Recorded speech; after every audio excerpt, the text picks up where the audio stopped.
I would like to talk about at least one of the grossly unconstitutional or important delinquencies that's stated in the report.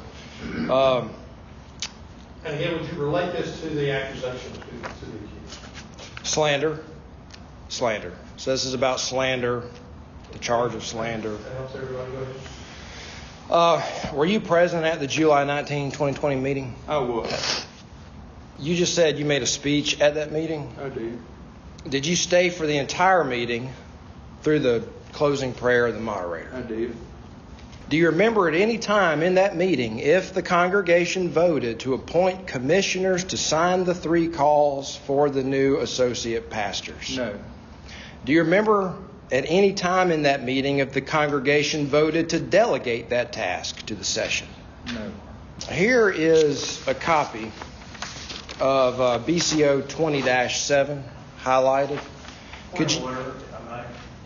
We've covered this before, and the indictment explicitly omits what you're bringing up, what you just asked, whether the moderator called for an election of those to certify the election. He's not accused of this. It's explicitly omitted from the indictment. I don't see the relevance. Well, the indictment says statements such as, which means that the indictment is not limited to the statements listed there. And it does relate to the Presbyterian Credentials Committee, which is part of the 40-5 letter. Unless the court's willing to stipulate that there were no commissioners elected that day as fact. I'm saying that it's not relevant because he's not accused of it. I mean, just like he's not accused of murder. You can't bring up the fact that he's never been charged with murder or grand larceny or any other offenses. He's accused of a specific sin. Are you interested in the truth, or are you interested? As it applies to the indictment. Let's ask Mr. Livingston to ask questions to the witnesses, if we could. And again, for the record, this particular item could have been complained. It was no part of the complaint. It was no part of any complaint within 60 days. For the record. Nor was anybody said. So I would suggest that you might want to move on in the interest of time. I'm not trying to cut you off. You do your job, but I do believe something's to move on. Well, we believe this is a grossly unconstitutional action that's documented in the 40-5 report. Your assertion is in the record. And I would like to walk through that with Mr. in the court. It may be in a way that the review of Presbyterian records might do that.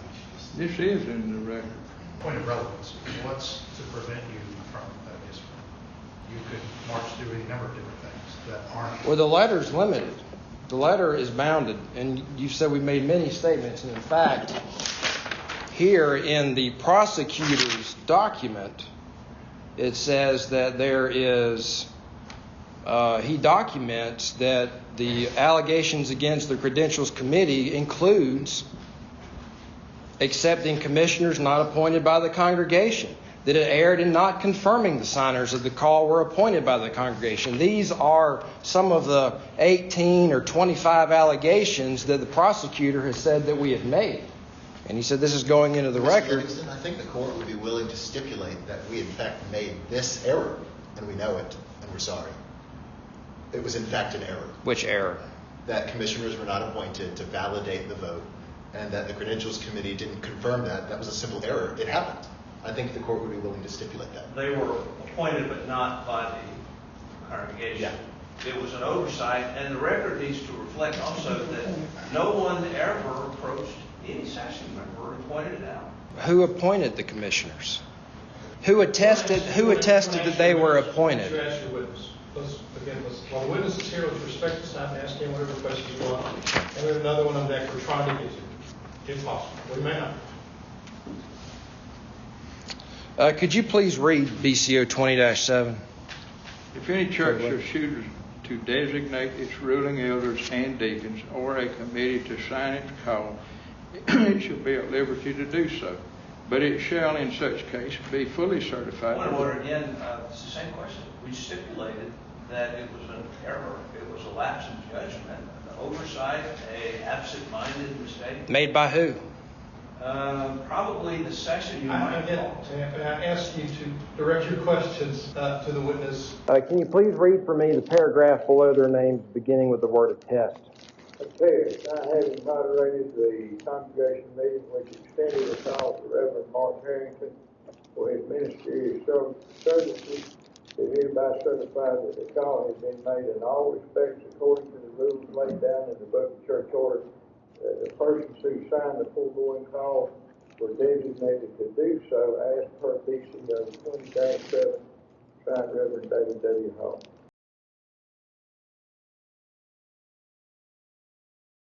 Pastor Barry, you stated earlier tonight that the court would stipulate or admit that it made an error. That the congregation did not vote to appoint the commissioners, and you would admit that that was an error.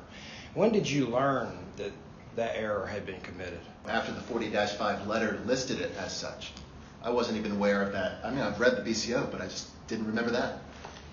And very, very few PCA churches followed that, I gather, from having asked around since. What actions did you take after learning about that error to correct that error? How could one correct it? It had happened. And Presbyterian had already installed us. The deed was done. In your testimony with the prosecutor several months ago now, you discussed pulpit committees and the speech by Scott Barber where he stated that Overture 31 would change our polity to come in line with church practice. Yes. Is that generally the... That's what he said. Scott Barber stated that he didn't even know you needed to have a pulpit committee. Yes, I thought that was hilarious. My question is, does ignorance of the Constitution justify violating the Constitution? I think that's an inflammatory question, John, and I'm not a fan of it. If an entire denomination breaks the Constitution in a flagrant way and claims ignorance to its requirements, does that make it right? John, this is the same question again. Of course it doesn't make it right. Thank you. Earlier you stated, when I asked what actions you had taken to correct the error of the commissioners, would that be properly the jurisdiction of a higher court to address?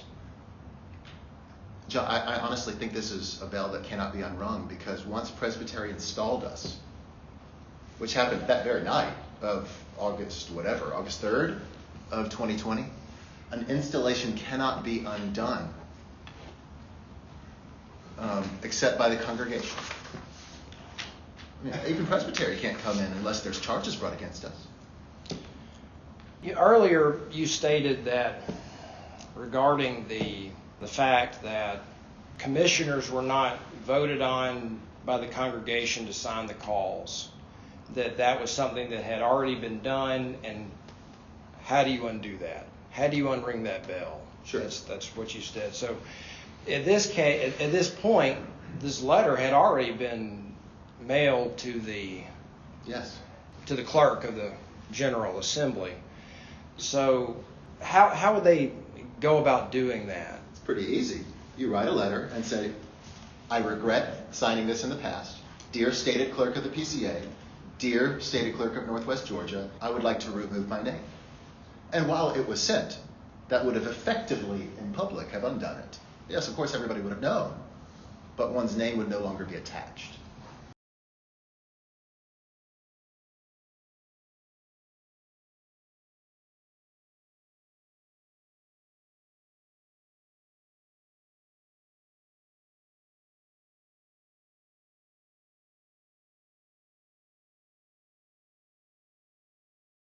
They were appointed but not by the congregation. Yeah.